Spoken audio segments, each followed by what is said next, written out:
अब आरिफ साहब, एक बड़ी दिलचस्प बात है, हम इसको आपसे समझना चाहते हैं। देखिए, हमारे दिमाग में तो जो बातें आ रही हैं हम उसको समझना चाहते हैं। कुंदरकी में मुसलमानों ने भारतीय जनता पार्टी के प्रत्याशी राजवीर सिंह को खूब दिल खोल के वोट दिया। आप आरोप लगाते रहिए, कुछ भी करते रहिए, लेकिन 1,44,600 मतों की जीत को कोई भी आदमी किसी भी रूप में ऐसे नकार नहीं सकता है। मुस्लिम बाहुल्य इलाकों में भी उस तरह के वोट पड़े।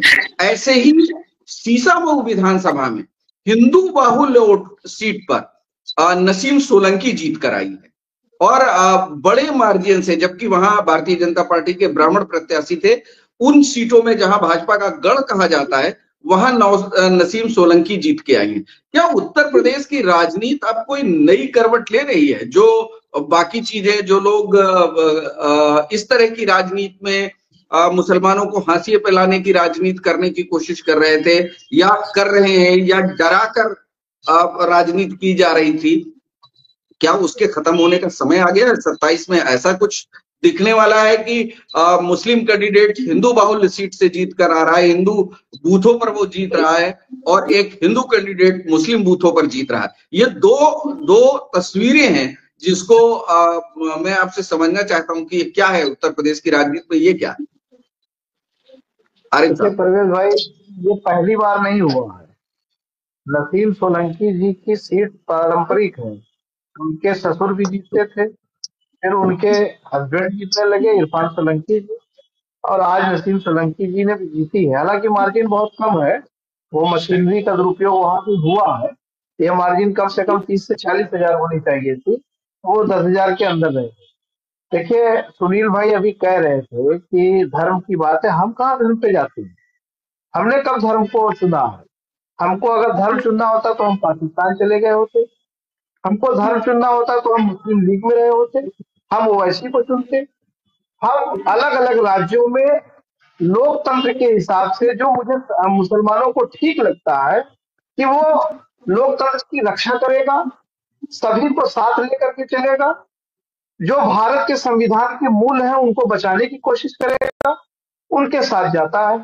बंगाल में ममता बनर्जी जी के साथ जाता है, बिहार में लालू जी के साथ और नीतीश जी के साथ चलता है, झारखंड में हेमंत सोरेन जी के साथ जाता है। हाँ, निश्चित रूप से मैं ये कहना चाहता हूँ कि गडकरी जी की तरह लिबरल अगर कोई है तो उनके साथ भी मुसलमान जाता है। मुसलमान कब धर्म के राजनीति करता है? अच्छा, इतने के बावजूद भी प्रधानमंत्री जी को ये क्यों कहना पड़ता मैंने है? मैं यही करेक्ट करता हूँ। एक सेकंड, करेक्ट कर रहा हूँ मैं बस करेक्ट कर रहा हूँ। मैंने मुस्लिमों के लिए नहीं कहा, मैंने राजनीतिक दलों के लिए कहा है। आप समझे ही नहीं है। दोबारा आप अपनी बात मैं कहिए। आपको जवाब दे रहा हूँ। फिर क्यों प्रधानमंत्री जी को कपड़ों से पहचानने की जरूरत पड़ जाती है? फिर क्यों प्रधानमंत्री जी को यह कहना पड़ता है कि आपकी भैंसें, आपकी नौकरियां मुसलमानों को दे देगी कांग्रेस? फिर प्रधानमंत्री जी को यह क्यों कहना पड़ता है, मुख्यमंत्री जी को ये कटोगे तो? आज फडणवीस जी ने कहा कि हमारा नारा एक है तो सेफ। उन्होंने प्रधानमंत्री जी को सिरे दिया, मुख्यमंत्री जी को सिरे कहीं नहीं दिया। आपकी मजबूरी हो सकती है। पंकजा मुंडे जी ने इनकार कर दिया, उन्होंने कहा यहाँ नहीं चलेगा। अजीत पवार जी ने इनकार कर दिया। भारतीय जनता पार्टी के अंदर खुद कटो कटो को इनकार कर दिया लोगों ने। आपके शंकराचार्य ने इनकार कर दिया, आपके बुद्धिजीवी समाज ने इनकार कर दिया।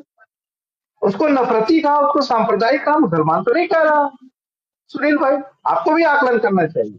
चलिए, मैं आपकी बात का स्वागत करता हूं कि अगर मुसलमान महाराष्ट्र में आप बकौल आपके की वोट करता है तो क्या अब मुसलमानों की लिंचिंग नहीं करेंगे आप? या लिंचिंग करने वालों को प्रोटेक्ट नहीं करेंगे? उनको जेल से निकलने पे आप जिंदाबाद के नारे नहीं लगाएंगे? क्या मदरसों की जांच बंद कर देंगे? क्या असम के मुख्यमंत्री मुसलमानों के लिए जहरीला भाषण बंद कर देंगे? क्या मुख्यमंत्री जी जो कहते हैं कि हम मार्च के महीने में, जून के महीने में भी असम कश्मीर की तरह ठंडा कर देंगे, क्या इस तरह के भाषण बंद हो जाएंगे? मुझे इस बात का भी जवाब आपसे चाहिए। अब आप आज मैं दे रहा हूँ, और मैं देता बता रहा हूँ। जी जी जी सुनील भाई, मेरी बात पूरी हो जाए। प्रधानमंत्री जी ऐसा 6 महीने में नहीं, प्रधानमंत्री जी ने या भारतीय जनता पार्टी ने ऐसा 6 महीने में क्या कर दिया कि जो 4 लाख से नीचे थे वो 1.5 लाख पे आ गए थे 6 महीना पहले? क्या आपने 100 करोड़ लोगों को रोजगार दे दिया? क्या आपने दलितों की सुरक्षा बढ़ा दी? क्या महिलाओं की सुरक्षा बढ़ा दी? क्या युवाओं को लाठियां नहीं पड़ी, उनको रोजगार दे दिया? क्या किसानों को आपने बेड़ी लगा करके, कांटे लगा करके रोकने का काम नहीं किया? आपने किसको सहूलतें दे दी? किस बिना पे आप चुनाव जीत रहे? ऐसा क्या हो गया कि 6 महीना पहले वही देश आपके खिलाफ था और 6 महीने में ऐसा कौन सा प्रोटेक्शन आपने दलितों को दे दिया, महिलाओं को दे दिया, माइनॉरिटीज को दे दिया, आपने पिछड़ों को दे दिया, आपने भारत की जनता को दे दिया, युवाओं को दे दिया, कितनी नौकरियां आपने दे दिया? क्या कर दिया आपने कि आपके भारत की अरे जनता आपके आपके लिए खुश हो गई? ऐसा 6 महीने अरे में कोई भी रिकॉर्ड आपके पास नहीं है। अरे भाई, एक जिसकी बात बिना पे जो ये मैं, कहा जाए। हाँ, मैं 1 मिनट प्रवेश भाई, मैं अपनी बात कह के खत्म जी करूंगा। जी जी बिल्कुल आपका कहिए। जो आपकी व्हाट्सएप यूनिवर्सिटी और आपका जो सांप्रदायिक प्रचार तंत्र है और साथ ही साथ मशीनरी ने आपको चुनाव जिताया है। जनता आज भी आपके साथ नहीं है, चाहे वो हिंदू हो, चाहे मुस्लिम हो, चाहे दलित हो, चाहे पिछड़ा हो, चाहे ईसाई हो, चाहे सिख हो। पंजाब में आपका क्या हुआ? अगर भारतीय जनता पार्टी ने नुमाया काम किया है, लोग देश की जनता लाभान्वित, तो महाराष्ट्र में भी अगर जो डंका आपने बजाया है तो आप झारखंड में भी बजाते, आप पंजाब में भी बजाते, आप उत्तर प्रदेश में बजा रहे हैं तो आप बंगाल में भी बजाते। 6 महीने अ, भारतीय जनता पार्टी के पास मेरी समझ से तो नहीं है। हाँ, ये अलग बात है, ब्रांडिंग आप करते रहिए कि हमने ये किया, हमने वो किया, वो जबानी है, तो चलता रहेगा, जनता सुनती रहेगी। वक्त अरे आएगा, अरे साहब, अरे असत्य का समय हो सकता है, हमारे राष्ट्रीय अध्यक्ष जी ने कहा है, असत्य का समय हो सकता है, युग नहीं हो सकता। युग सत्य का ही है।